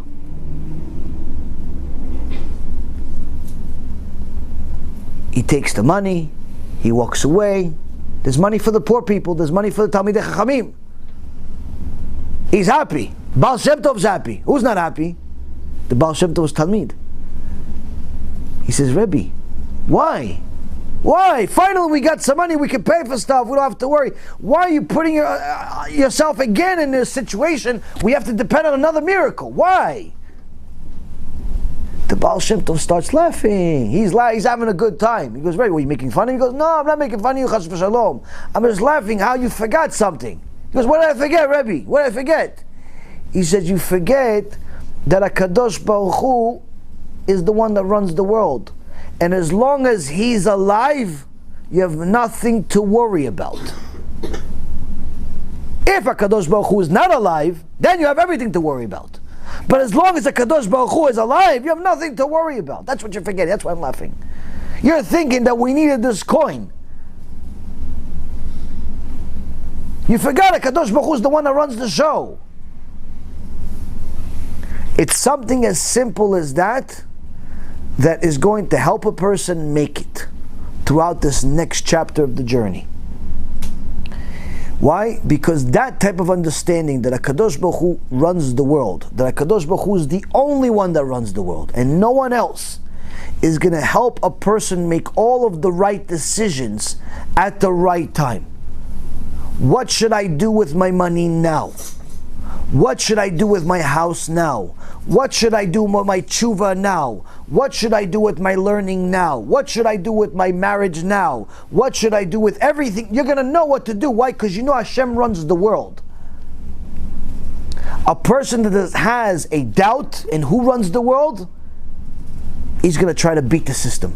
He's going to try to do things with his own power, with his own strength, with his own mind. No. This rabbi doesn't know what he's talking about. I'm going to buy some call options. I'm going to buy some stock options. I'm going to do this. I'm going to do that. I'm going to do all types of things to beat the system. You're not getting the point. HaKadosh Baruch Hu is trying to tell us clearly right now. The show is over. It's time for everyone to make their decisions of what you want to bring to the next world. You're allowed to work, you're allowed to make money, you're even allowed to make investments, no problem. But if that's your priority in life and HaKadosh Baruch Hu is secondary, you have a very serious problem. Why? You're not going to have another chance. So that's why HaKadosh Baruch Hu is shaking up the world in such a way where everyone is put up to question. Everyone's going to realize that everything they knew, everything they thought they knew is incorrect. That reality check is very painful. Now, if a person humbles themselves, realizes, okay, you know what? I focused on making money my whole life. I made some money. I'm okay. All right, maybe I should focus on some more mitzvot too. Take some of this money and help some Jews do TeShuva with it. Maybe I should take some of this money and actually help the rabbis that are helping people do TeShuva. Maybe I should actually, instead of have 3, 4, 5, 6 houses, maybe I should condense a little bit. I don't really need all these houses. Oh, you don't have any money? No problem. You have time. You have 24 hours in a day also. You don't have a different schedule. You also have 24 hours like everybody else. Maybe I should spend some more time learning Torah. Instead of learning about the who's winning in sports and who's going to be the next president, maybe I should spend some more time learning Torah. Maybe I should help do things in the community that help people. The point is that a person is going to be put to the test right now because HaKadosh Baruch Hu is going to bring everyone down to the same level.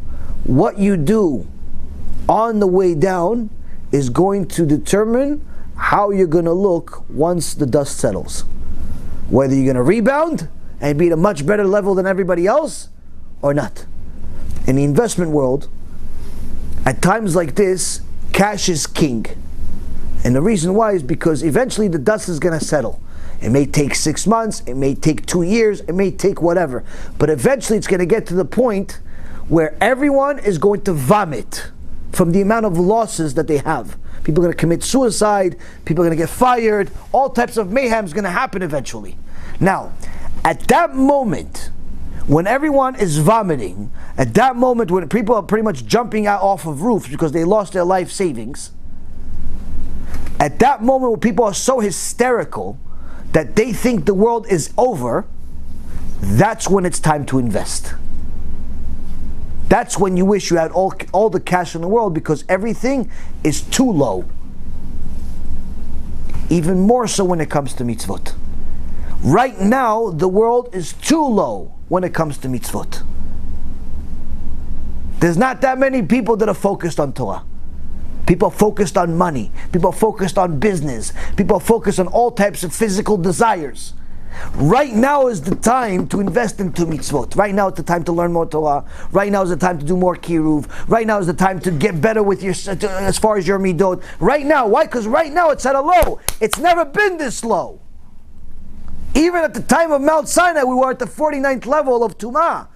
The Or Chaim HaKadosh says that before Mashiach comes, we're going to be at level 50. Gay parades every other day, open stealing, open abortions, open season on against Hashem. Everything is against Hashem all day. All day people make fun of Hashem. Right now it's at a low, Rabotai. Right now is the opportunity to do mitzvot. Right now is the opportunity to invest into Olam HaBa. Mark my words, the people that invest now are the ones that are going to be the winners in the end. Just like the ones that bought at the low of 2008, just like the ones that bought at the low of 2001, and so on and so forth. When you invest into mitzvah when no one else is doing it, it counts a whole lot more because you're buying it at a low. You're buying it when nobody else wants to buy it. This, Rabotai Kareem, is my advice to everyone. I don't know whether you should buy or sell stocks. That's not my business. My business is to tell you what I have from the Torah and a little bit of experience that I have in the markets. You do whatever you want. At least you know, now you have information to make an educated decision. That decision you have to make. I can't make it for you. But the key is to at least go into it with your head screwed on right and understand that the show is over. You want to play the game of chicken and continue thinking the thing is going to rebound, everything is going to be okay? No problem. You'll see what happens at the end. You'll see what happens at the end. Why? It's not cursing, it's not wishing you back, chas v'shalom. I wish I'm wrong. It's just a reality. It's a reality that the situation is horrible. Hashem cannot let this world continue deteriorating that much more You have anti-Semitics running for office in Israel, Nazis running for office in Israel. It doesn't get much worse than that. You got Jewish organizations funding Christian organizations. Religious schools have missionaries working there. I mean, it doesn't get much worse than this. Rabbis writing papers for the acceptance of something that Hashem calls an abomination, homosexuality. Or rabbis say that there's no punishment anymore. All types of things that are mamas, the opposite of Hashem. You realize right now we're at a low. Right now is the opportunity to collect neshamot. Do kiruv every way you can. You have money, use your money. You have time, use your time. You have skill, use your skill. Use and take this opportunity to invest while it's still low. Whoever does it is going to be the biggest winner in the world. Whoever doesn't is simply going to regret it. Be'ezrat Hashem, more and more people choose the right thing to do, because that's what the Gemara says to us. Rabbi Eliezer ben Hokenos says to us, what is it going to be that's going to save us from the Chavle Mashiach, from the birth pangs of Mashiach? It says Torah and Gemilut Chasadim. Torah and overwhelming kindness. What is the highest level of kindness? Bringing someone back to Hashem. That's the highest level of kindness that a person can do for anyone else. Because even if you give him money, you could only give him kindness in this world. But if you give him Hashem, you give her Hashem, you're giving him the next world too. Baruch Adonai Leolam. Amen ve'amen.